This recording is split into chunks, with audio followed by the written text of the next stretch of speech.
There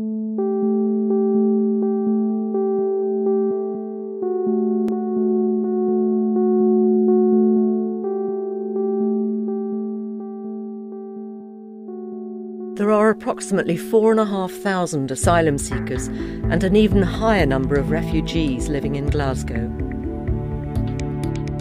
The people that come to the UK looking for protection under the Refugee Convention are asylum seekers. They make an application and the Home Office looks at the application based on the Refugee Convention. If you're recognised as needing protection, that's when you become a refugee. Human rights are for everyone. This includes both those who are born in a place and those who've just arrived. A human rights-based approach means looking at policies and practices through a human rights lens.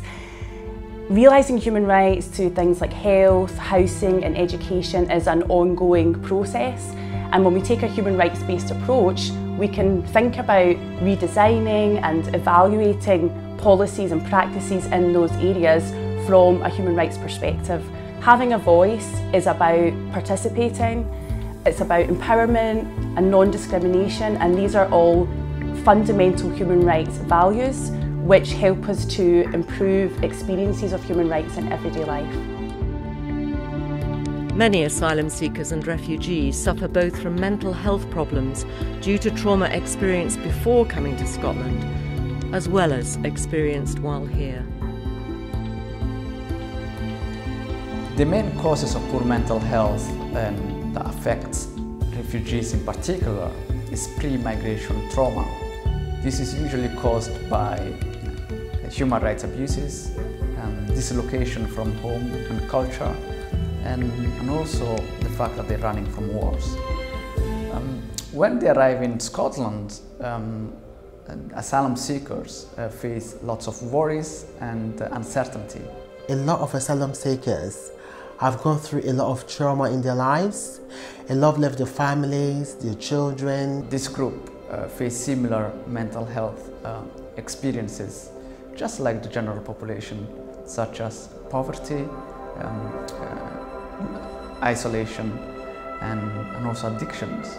There's lots of research out there to say that the people that go through the asylum process, whether they have a negative decision at the end of it or a positive decision, continue to struggle with their mental health after, because it's a difficult process, it's traumatic.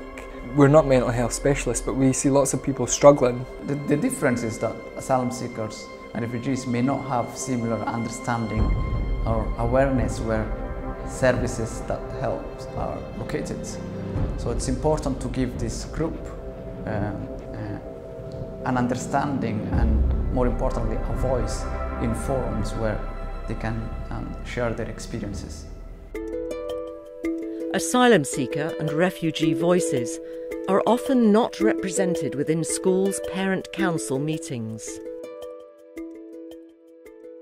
The views that are dealt with the parent council are things that affect the whole body, the whole student body. So, for instance, buildings, refurbishment, what's taught in classes, attainment levels, fundraising, things that affect the whole student body or a large proportion of the student body is what a parent council deals with. Probably your best bet would be to go to the school office and ask them, do they have a parent council or a parents group? They certainly have some sort of social media that you could maybe approach them that way. We work together, and when we work together, the children are successful. We discuss everything from uniform to trips to curricular areas to the school improvement plan priorities.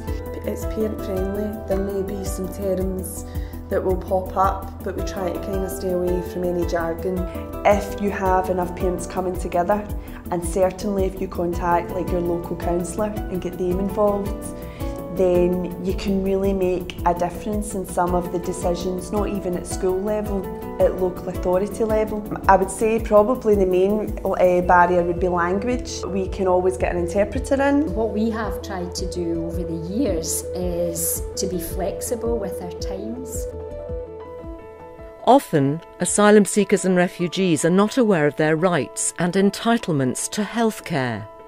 This can be a barrier to accessing services. The Quality Engagement Forums is really just a group of people who come together who have an interest in either health and social work issues. You might have somebody that's coming for the community councils, somebody coming for integrated joint boards or drugs and alcohol. It's a whole host of things.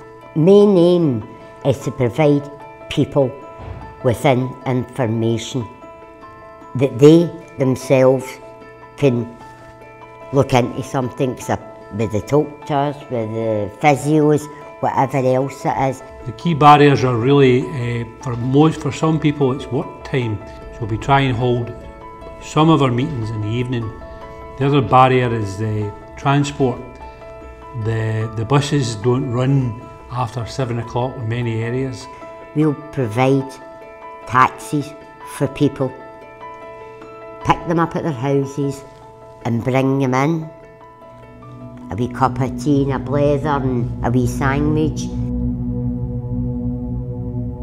Problems with accessing suitable housing can have a significant impact on the mental health and well-being of asylum seekers and refugees. The differences in entitlement for people going through the asylum process is that they are supported by the Home Office if they've got an active claim. And that support is subsistence support, so it's £5 a day on an Aspen card, and the accommodation's provided at no cost. Refugees are entitled to work. There's no restrictions on what a refugee can do in terms of work, in terms of benefits, in terms of housing. Across the board, refugees' voices are not as well heard as they should be, because people are rebuilding their lives, and that period in which you have to rebuild your lives, you're starting from the beginning again. You're not starting from where you left. You have to go back to college, you have to go back to work in an environment you've never worked in before, and in an education system that's totally new, that doesn't always recognise your past qualifications. So the challenges for asylum seekers and refugees are double. The possibility of someone being homeless is a bit high, because after 28 days, you have to leave secure accommodation and apply through the local authority. And oftentimes, 28 days is not always enough. They have to open a bank account, they have to have their passport, and oftentimes most of their passports have been, it's expired. Civic forums are a really good way to do that, to give people an opportunity to express their thoughts, feelings and aspirations to policy makers and decision makers. Some people like gardening, some people like, arts and crafts. If they know where they can go to do that, that will help them to meet some other people, to socialize, and also to integrate and be part of the local community. They don't just want to be an island. Asylum seekers and refugee voices need to be heard.